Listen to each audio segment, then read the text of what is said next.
In 1885, when the railway was completed, thousands of Chinese hit the labor market, and the cry went up, "Send them back." The racial tones of it was obvious because it was a community that was restricted. It had nowhere to go. And literally, if it was possible for the people of those days, they would like to push us right out to sea. That was impossible. A tax on newcomers to discourage them wasn't. The head tax certificate was...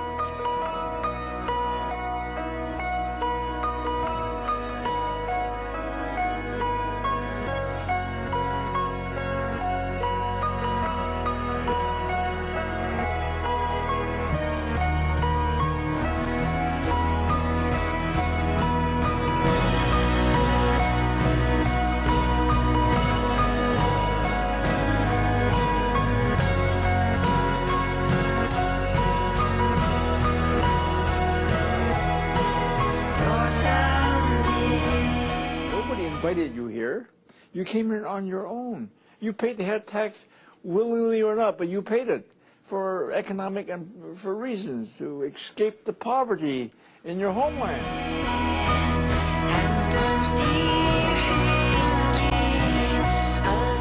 When I got to Vancouver, I was sent straight to a building, about 4-story high, quite sized building, and I was put in one flat and a big room.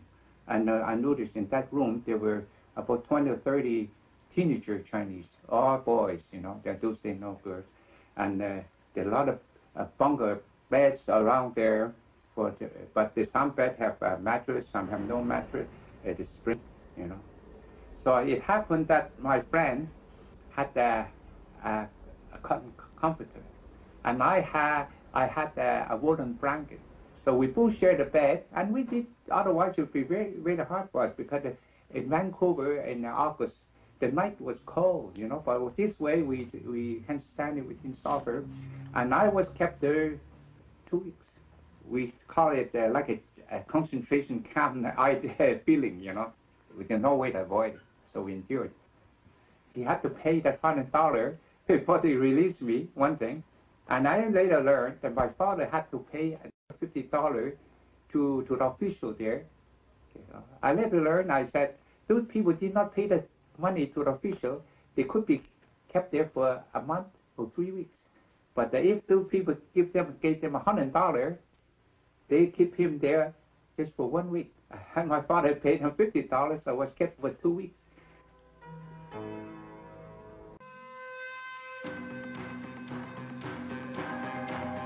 Starting in the 1870s, mobs of white laborers in the U.S. had periodically attacked Chinese workers, destroying their homes and businesses. In 1907, American labor leaders came to Vancouver to speak at a meeting of the Anti-Asian League just a block from Chinatown.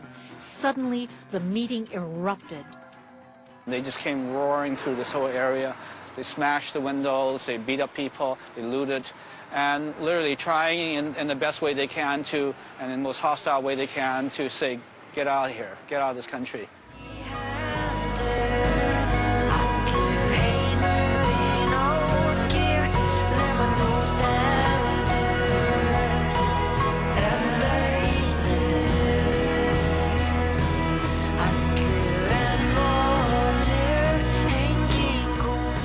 On behalf of the people and government of Canada, we offer a full apology to Chinese Canadians for the head tax and express our deepest sorrow for the subsequent exclusion of Chinese immigrants. Gana Dai Dohi. On June 22, 2006, Prime Minister Stephen Harper formally apologized to Chinese Canadians for the head tax. He admitted that the past racist legislations were historical errors and promised monetary compensation. The Prime Minister also highly praised Chinese Canadians' contributions. His speech opened a new chapter in the history of the Chinese in Canada and was concluded by a standing ovation in Parliament.